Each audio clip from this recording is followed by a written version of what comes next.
Thank you very much for inviting me here today to talk about the next Doctoral Networks call that's already open since the 12th of May.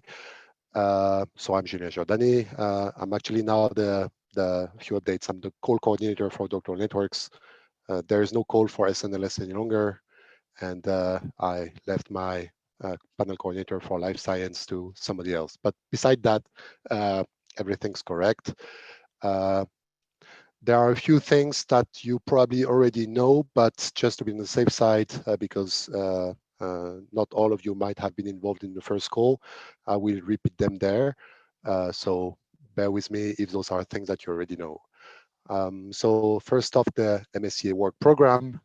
In a nutshell, MSCA is not only about doctoral networks, it's also about postdoctoral fellowships, co-fund, staff exchange. But now we're going to talk about doctoral networks. So as you know, the focus, the emphasis is on the researchers' training, skills and career developments. And this is a bottom-up approach. So it falls under the excellence research in all domains. So whatever you propose will be assessed by evaluators. And if it's excellent science enough, then it will be funded, provided that we have enough budget for it.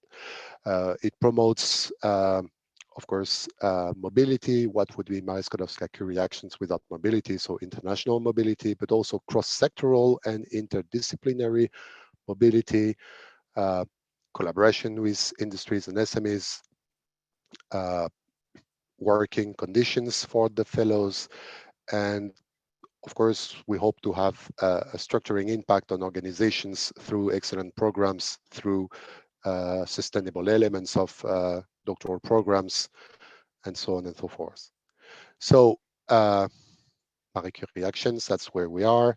A total of budget of 6.6 billion euros, so quite a massive amount of money for the whole of Marie Skłodowska-Curie actions.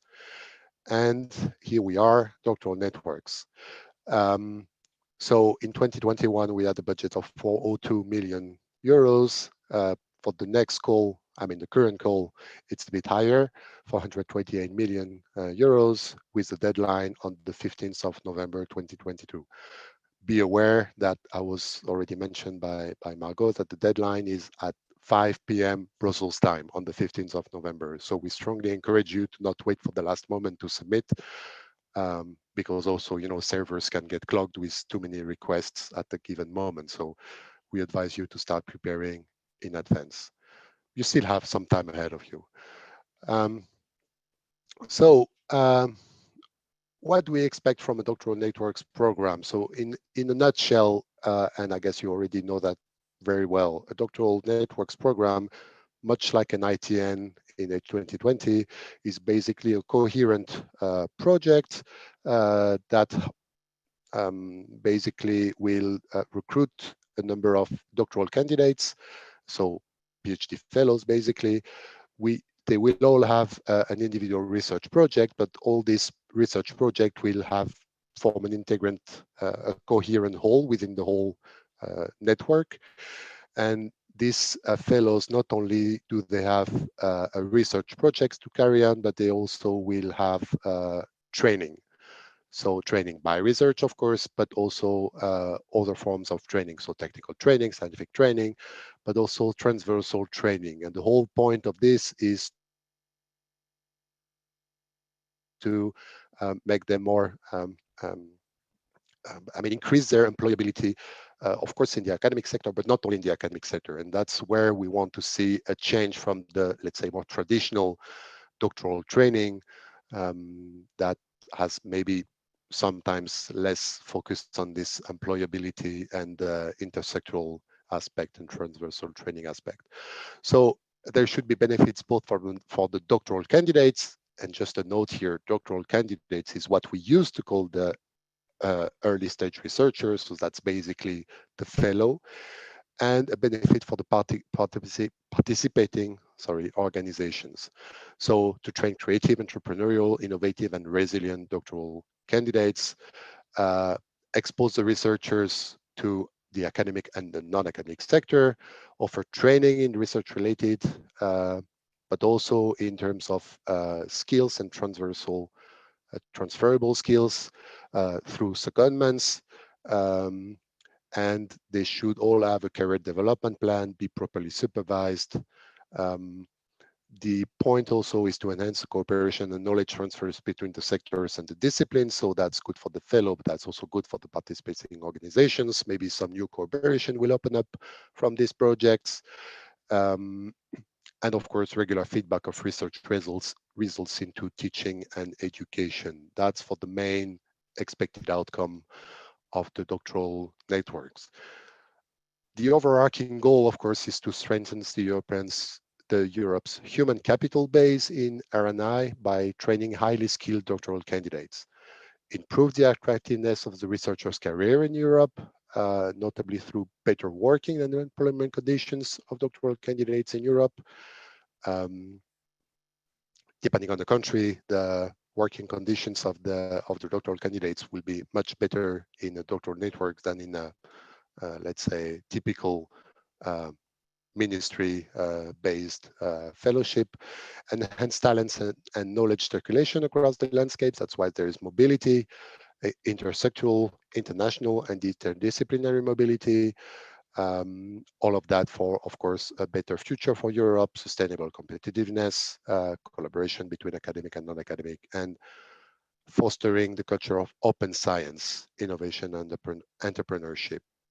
So that's basically the overarching goal. Now down to more specifics in doctoral networks. You know that doctoral networks comes in 3 flavors. You have the standard flavor, which are doctoral networks that I will call standard in the next slide, so it makes it easier to distinguish that from the other ones, which are the industrial doctorates, the new EIDs, and the joint doctorates, the new EJDs. So basically, the difference is that for industrial doctorates, there's a strong focus on the non-academic participation and involvement in the program.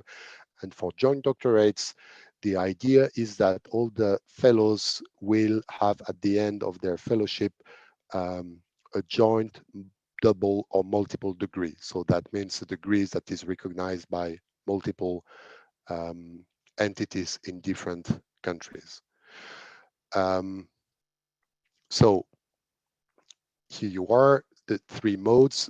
One thing that is very important, because this is a major change compared to H2020, is that all the 3 modes compete within the same scientific panel and within the same budget. So in the past, you might remember that there were some budget earmarked for European Industrial Doctorate EIDs and for European Joint Doctorates EJDs.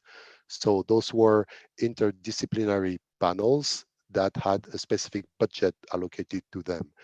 Now it's no longer the case, so that means that a standard doctoral network, an industrial doctorate, and a joint doctorate, they will all compete together for the same budget within a panel. So we have 8 scientific panels, and all the proposals will be ranked within these scientific panels. In terms of technical features, the size of doctoral networks, of standard doctoral networks, has changed since H2020. So in the past, you could have up to 550 person month for a network. Now it's down to 360 person month. So knowing that the fellowship duration is anything between 3 and 36 months, and probably 99.9% of the proposals have fellowship of 36 months. That means that you can have 10 fellows for 36 months each in each network. Now, for joint or industrial doctorate, there is an incentive to have 180 additional person months. So that's up to 540.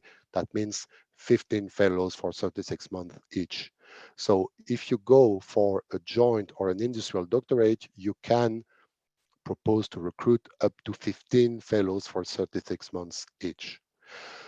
So the program of the whole network is maximum 48 months.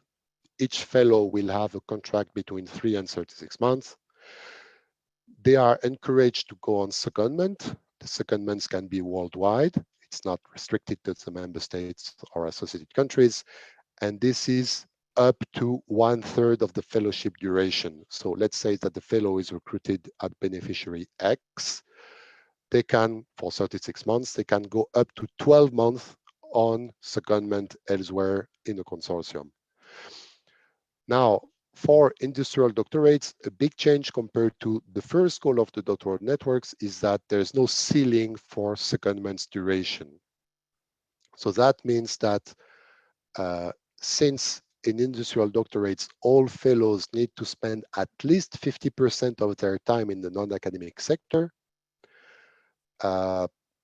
it is now possible to have fellows recruited 100% of their time in an academic beneficiary and sent on secondment for at least 18 months to a non-academic beneficiary or associated partner. This is possible now. It was not possible in the first call. So there is no ceiling for the secondment duration for industrial doctorates.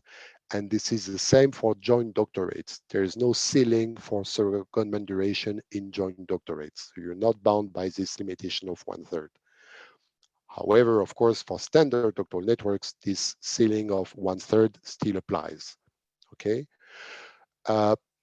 Another thing for industrial doctorates is that there should be a joint supervision between the academic and the non-academic organization. For each fellow, there should be one supervisor from the academic and one from the non-academic. And for joint doctorates, there should be a joint admission, selection, training, supervision, and governance of the fellows, all right?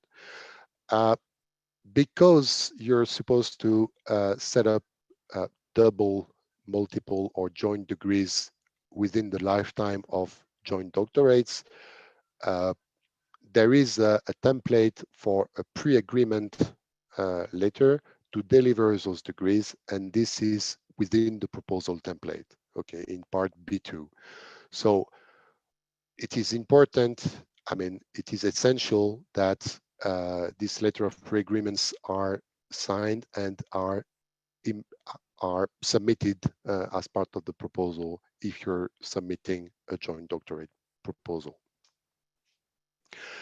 In terms of eligibility conditions for the consortium, it's at least 3 independent legal entities from 3 different EU member states or associated countries, of which 1 beneficiary has to be from a member state. All right. So that means it's not possible, for instance, to have a consortium of 3 with, let's say, Norway, Israel, Turkey. This is not possible. We should have at least 1 from an EU member state. Something that's important as well is that all beneficiaries must recruit at least 1 doctoral candidate, and they are required to host them at their premises and supervise them. Okay, so that means that if an entity wishes to be part of a proposal as beneficiaries, they have to recruit at least 1 fellow. If they don't do it, then they have to be associated partners because they cannot be beneficiaries.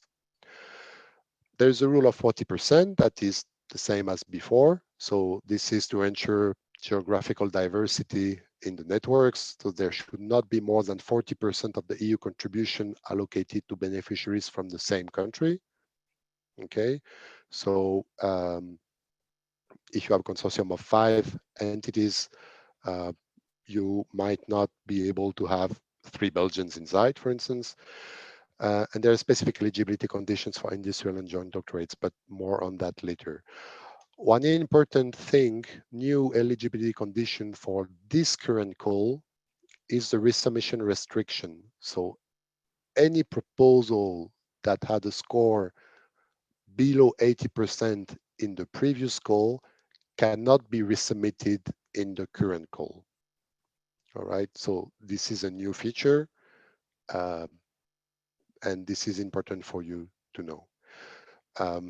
All these proposals from the previous call, scoring less than 80%, were reminded of that on their evaluation result letter. So they should already know. I talked about academic and not academic sector. What do we mean by that? Where basically you see the definition of academic is public or private higher education establishment, public or private non-profit research organization, and international European research organization. You see here that the fact that they're private or public has no relevance whatsoever to find out in which sector you are, right? Um, the point here really is more the non-profit aspect. So, uh, and the non-academic sector is a definition by exclusion. Basically, any entities that does not belong to the academic sector, according to this definition, is in the non-academic sector. Okay, but it has nothing to do with public or private or industry or SMEs. Um, you have to check at this definition for the academic and non-academic. This is important for the industrial doctorates mainly. Now, from ITN in H 2020 to DN, Doctoral Networks, Horizon Europe, there's been a few changes. The logos, of course, but not only. Um, and again, I'm repeating myself, but the size of Doctoral Networks now is limited to 360 person months. Only industrial doctorates and joint doctorates can go up to 450 person months. All beneficiaries must recruit. The fellows have to be doctoral candidates. I will explain later what that entails. Secondments up to 1/3. And in the industrial doctorates, 50% of the time should be spent in the non-academic sector, at least 50% of the time. One thing for you to note is that intersectoral secondment can be in the same country, okay? Before there were restrictions about that in H 2020, now it's no longer the case. So it's possible to have an intersectoral secondment in the same country. It doesn't have to be international. Now, this is a bit a graphical present, I mean, not a graphical, a side-by-side comparison of the rules so that if you are very familiar with the H 2020 rule, you see what differences there are. So Horizon Europe on the left, again, minimum 3 beneficiaries from member state or associated countries. This is not new, but one of them has to be from a member state. This is new. Again, 360 person months per network and not 540 like in the past. Secondment for maximum 1/3 of total recruitment period. So that means 12 months if it's a 36 months recruitment period. This is a sort of a simplification because before we had 30% and there were some confusions with some applicants who miscalculated that 30% of 36 is not 12, but 10.8 or something like that. The doctoral candidate enrollment in the PhD is mandatory now.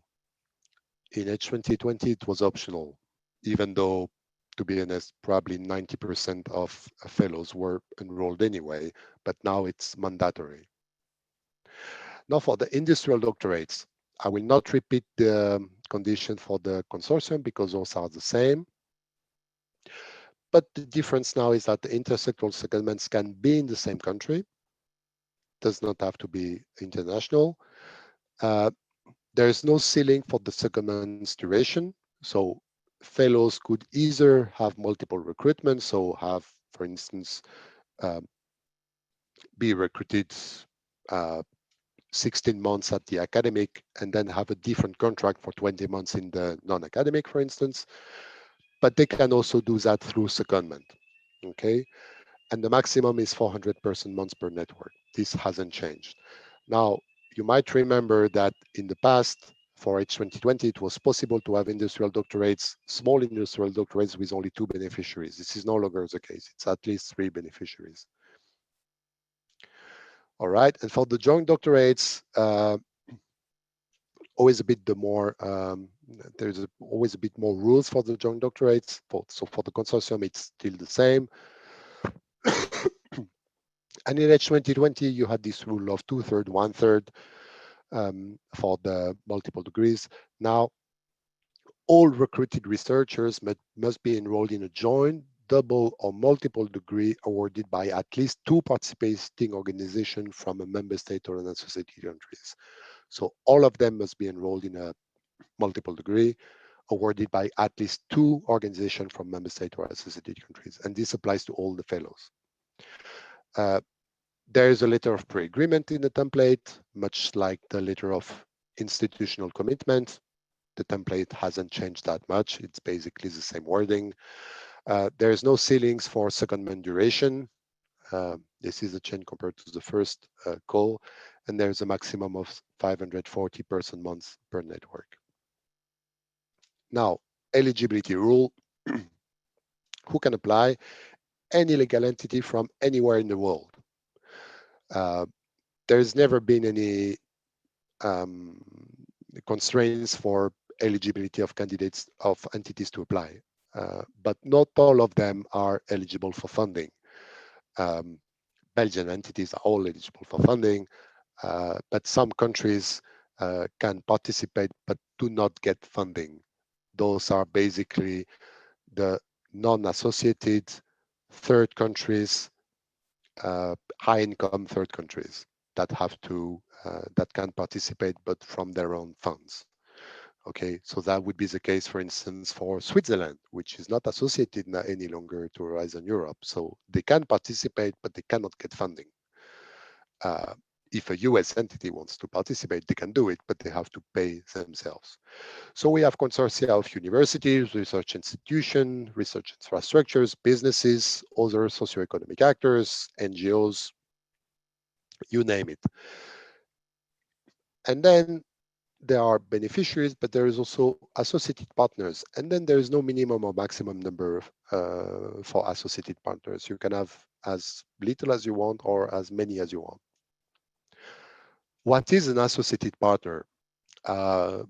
Basically, you have two ways to participate in a network, either as a beneficiary, and as the name suggests, the beneficiary benefits directly from European funding. So they sign the grant agreement, they have to recruit researchers, and they claim directly costs to REA. Now, in contrast, the associated partners, they don't sign the grant agreement, they cannot recruit researchers, and they don't claim costs directly. But what they can do is participate, I mean, be part of a project and host seconded researchers. This is something they can do. They can organize training. They can participate in a supervisory board. This they can do. And there's a mechanism by which they can indirectly get costs, claim costs, and this is usually defined in the consortium agreement. It is possible to redistribute the institutional cost within the consortium and the associated partners to account for their costs in organizing training or hosting seconded researchers. So those are the differences between the beneficiaries and the associated partners. Now I talked about eligible countries. So EU countries eligible, they can get funding, no problem. Non-EU countries, it depends. So the associated countries to Horizon Europe, they have the same rights and the same obligations as the member states, so no problem. The low and middle income country, and for a list, you can check the Horizon Europe program guide. Basically, they can also participate, they can get funding. Other countries, when announced in the call, but that's not the case for doctoral networks, or exceptionally if their participation is essential. So there is a provision for participation of high-income third countries in projects, but this would be analyzed and evaluated by the evaluators. And if the participation of these entities are essential to the project, then exceptionally they can receive funding from the union.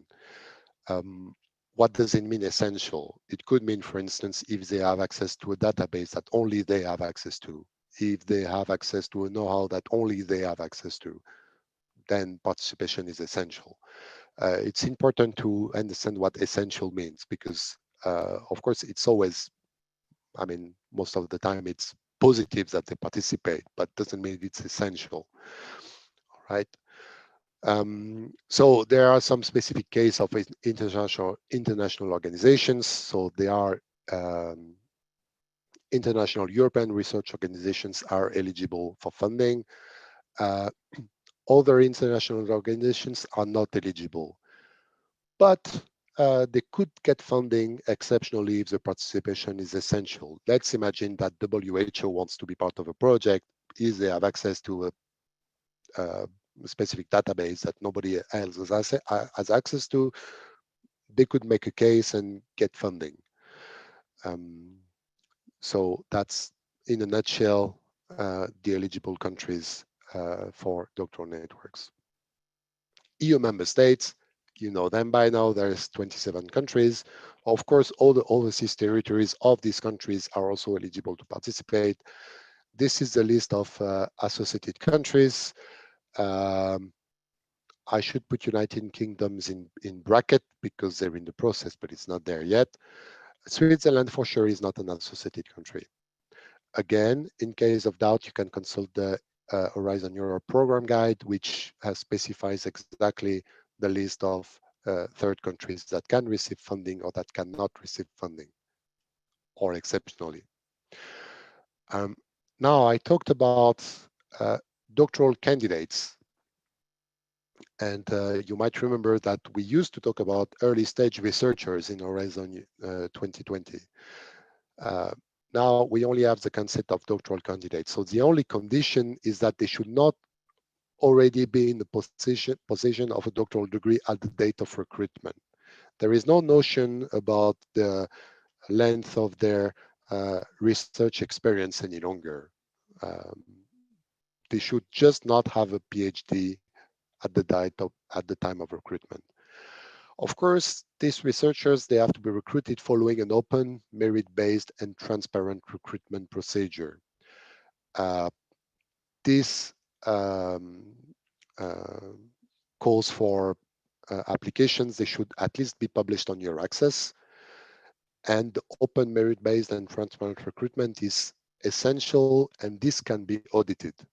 Okay, so the idea is to avoid any conflict of interest in the recruitment of a fellow, and the idea is also to uh, open up the recruitment processes as opposed to the, let's say, more traditional ways to fish in the ponds of master's degree students of one university, for instance.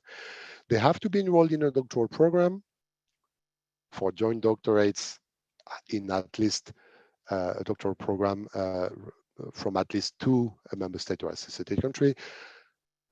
The fellows can be of any nationalities. There is no rule about that, so they can come from anywhere in the world, but they have to move. There's a mobility rule that was the case in H2020, still the same in Horizon Europe. They should not have resided or carried out their main activity in the country of the recruiting beneficiaries for more than 12 months in the past 3 years before they are recruited. I know this is a concern for you later when the project starts, but this is something that you should be aware of. So this is a typical example of Doctoral Networks Consortium. So here you have 5 beneficiaries and 2 associated partners. So again, so the non-academic are represented by this little factory here, and the academic is represented by this Greek temple to make it more appealing to the eyes. And basically, one thing I would like to note here is that there's sometimes a confusion that people seem to think that the non-academic have to be associated partners.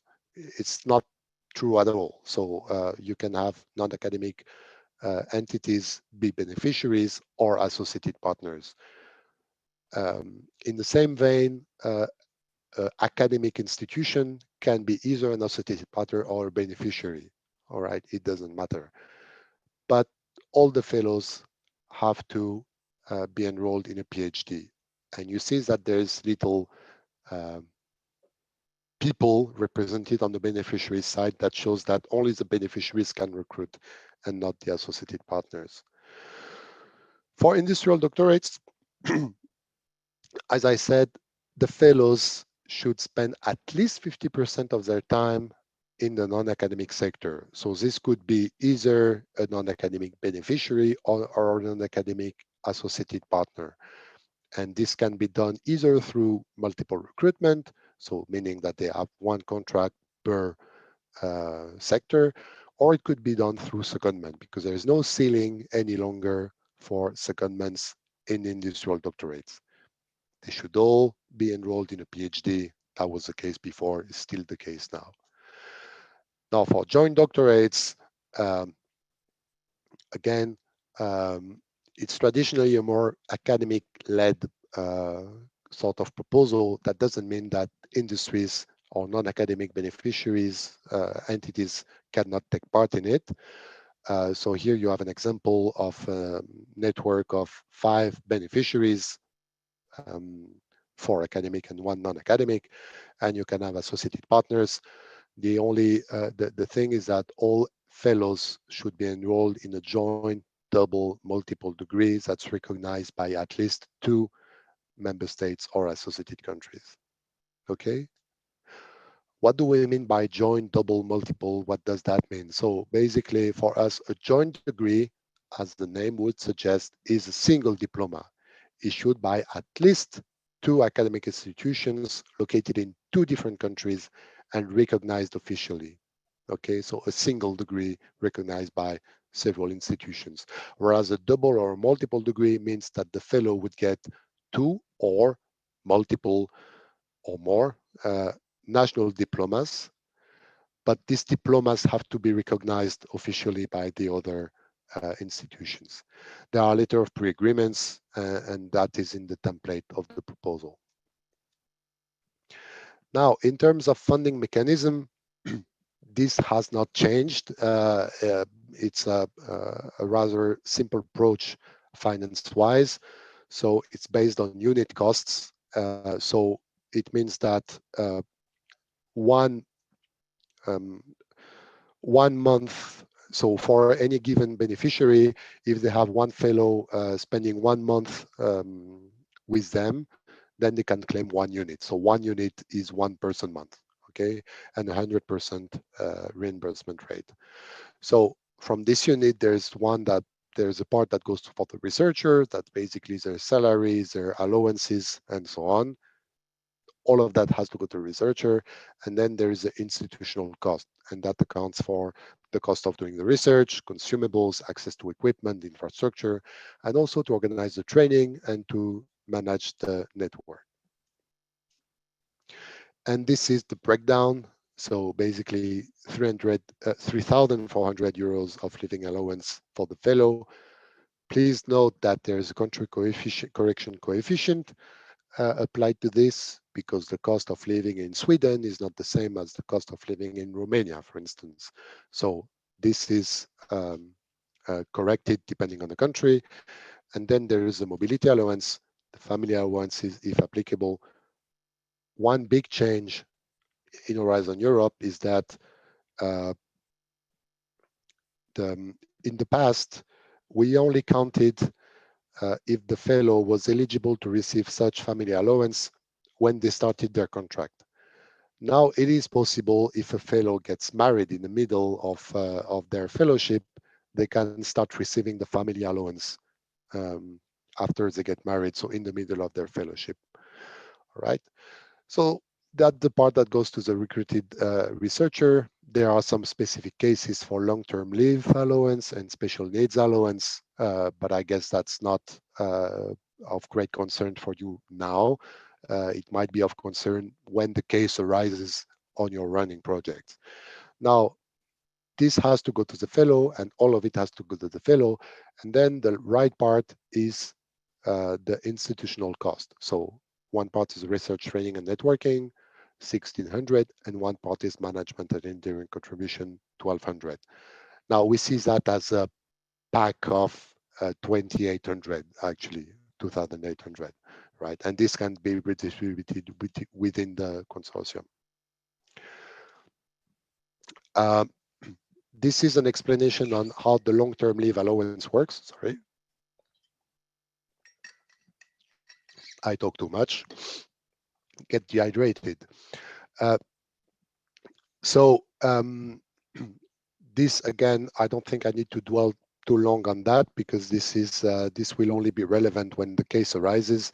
But that's basically to ensure that the fellow still receives the full amount of their fellowship, even when it's not covered by the insurance. Okay, and the special needs allowance, you might remember for H 2020 that there was a specific call for that. That was twice a year.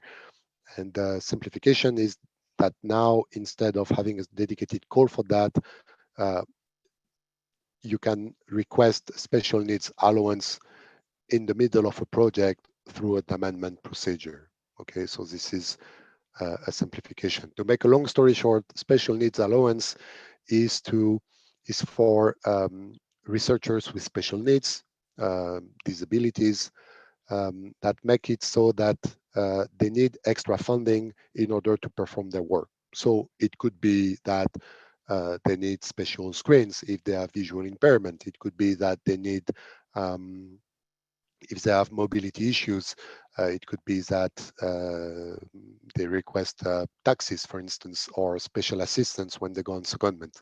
These are the sorts of special needs that we talk about. Okay. And this is, and don't worry, you'll get the slides. This is basically a big summary of everything I said before. So for the three modes, what are the eligibility conditions for DN, DNID, and DNJD? Okay. So there's nothing I haven't said already. Of course, if you have questions, um, feel free to let me know. Oh yes, maybe one thing that you might be interested to know is that for the current call, it is not required any longer for associated partners linked to beneficiaries to submit a letter of commitment. Okay, it still remains mandatory for associated partners, period, but not for associated partners linked to a beneficiary. So this is a simplification measure for the current call. Okay. There were a lot of those associated partners linked to beneficiaries that were just there. I mean, it's not a trivial thing, but they were just there to provide the degree, for instance.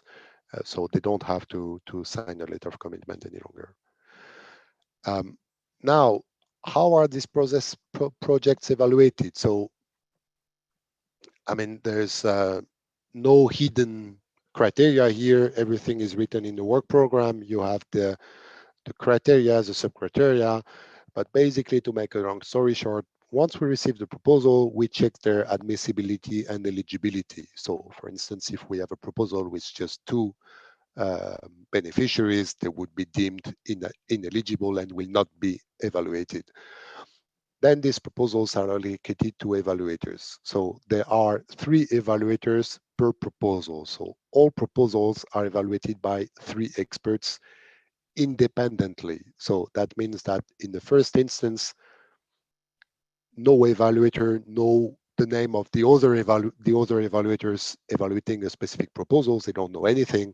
They just have their proposal to focus on and to assess. So they do their individual evaluation. When this is done, they come together and they have to discuss to agree on a common position for this proposal. So they had different comments, they have different ideas, they talk and they agree on a common position. So they will have a set of comments that they all agreed on. And based on these comments, they will devise a score for each criterion of each proposal. Okay.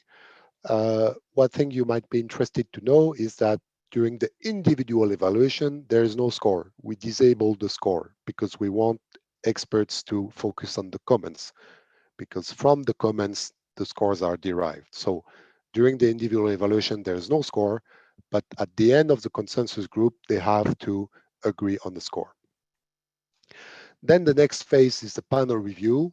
So the panel review means basically all the experts of a given panel, so life science, mathematics, economics, um, they all sit together and they check the consistency of the evaluation across a panel. The budget is within one panel. So the consistency has to be ensured within each panel, okay? And if necessary, they have to resolve cases where there was disagreement before. And then they come up with a ranking list, and then we get this ranking list. We see how much money each proposal is requesting, and then we draw a line when there is no more money left, and this constitutes the number of projects that are funded by panel. So there is a threshold for the evaluation threshold of 70%, below which even if we had enough money, the proposal could not be funded. But in reality, we never got down that much, and the ranking list, I mean, the, the main list stops when we don't have enough budget left to cover the remainder of the proposals. Okay. So the criteria are here. They're also in the work program. You can check them if you want. Well, I mean, I invite you to check them. There are three main criteria: excellence, impact, and implementation. And within these criteria, there are sub-criteria, okay? And this is to ensure that the experts assess the full spectrum of each criterion, okay? So they have to make comments for each sub-criterion, and they have to put a score for each criterion. And there is a weighing. So excellence counts more than impact, which counts more than implementation, all right? And in case of ex aequo, so if you have two proposals with the exact same total score, if one has a higher score in excellence, it will go above the other one, all right? That's how we entangle the ex aequos. If they have the same score in excellence, but one has a higher score in impact, it will go above the one that has a lower score in impact. And at the last instance, this is the implementation score that comes into play, okay? You can imagine, because we have a lot of proposals, we have cases of ex aequos, and this is how the ex aequos are entangled. Again, we don't invent the rules, those are written in the work program. How can you apply? So as was said before, the call was open on the 12th of May. So you have in the funding and tender portal all the documents that you need. So you have the work program, of course, you have the annexes. Please pay attention and only refer to the updated guide for applicant. There is an updated guide for applicant for Doctoral Networks 2022, and there is an updated proposal template as well. So this is not a revolution. There are no drastic changes, but there are some changes. There are a bit more explanation about some sub-criteria in the proposal template. I invite you to have a look at it. And there are some things that are moved to different sections, but mainly the content stays the same, but the structure is a bit different. So please have a look and really refer to the latest proposal template. Don't go take the previous one from last year, because that will not be an accurate one. And of course, there is a frequently asked question. They're already online. We took the ones from the previous call. Of course, when there was a change in rules, we changed the reply to the question. And as we receive questions from applicants, NCPs, whoever, and it's of general importance to everyone, then we add a new FAQ inside. So there is a part A, which is a structured data. This is the same as before. You have to put the data about the participants, the budget, and so on. And there's the part B, that is the narrative part. Let's say you have to take the template for it that's in the funding and tender opportunities portal. It's also in the SEB submission system, so you have the templates in both places. There's still a page limit of 30 pages for the core part of the proposal, but this is explained in the guide for applicant. And there is no page limit for part B2, okay? Part B2 is the part where, amongst other things, you have the letter of commitment, the letter of pre-agreement, you have some descriptions about the institutions and so on. So again, read the work program, read the guidance documents, use the correct proposal template, use the correct letter of commitment template that are in the proposal template, read carefully the evaluation forms so that you know on which criteria your proposal will be evaluated against. We would advise you to not underestimate any part of the proposal. So granted, excellence has the highest weight, but there are three criteria, three evaluation criteria. All of them are important. Write each section clearly and in coherence with all sections in the proposal. Okay, we see sometimes contradictions between different parts of the proposal. We advise you to have a kind of internal peer review with your consortium partners because, I mean, we're all humans, and after a while, you don't see properly the text you're writing, and you need a pair of fresh eyes. Of course, consult your very competent national contact points, duly complete Part B, and don't leave the submission for the last minute, of course. Think like an evaluator, write for an evaluator. So check the evaluation criteria and think what an evaluator would think about your proposal against this evaluation criteria. In terms of resources, basically the funding portal is a one-stop shop where you have all the information you need and or the link to the other places where you have the information. So here you will find the work program, the program guide for which countries are eligible to participate or to be funded. You have the guide for applicants, you have the proposal template, you have everything. You can also refer to the MSCA website, which gives an overview of what doctoral networks are. You have the European Research Executive Agency website. You have info days like this one. And you also have an MSCA guidelines on supervision that you can have a look to. If you have any questions, of course, again, you can ask advice to your very competent national contact points. There is also the research inquiry service. If you have any questions about your funding, validation, whatever, you can ask there.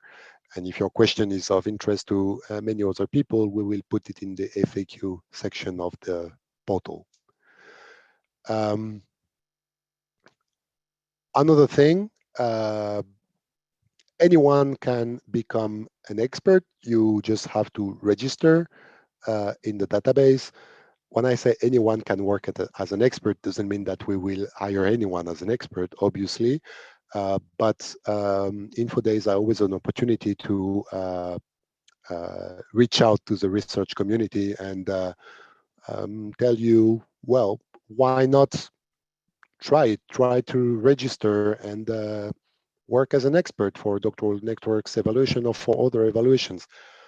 Obviously, we take great deal in avoiding conflicts of interest during the evaluation. So obviously, if you intend to submit a proposal, there's no way we're going to recruit you as an evaluator for this year, but you might be selected as an expert for other funding programs in which you don't have a conflict of interest, for instance. And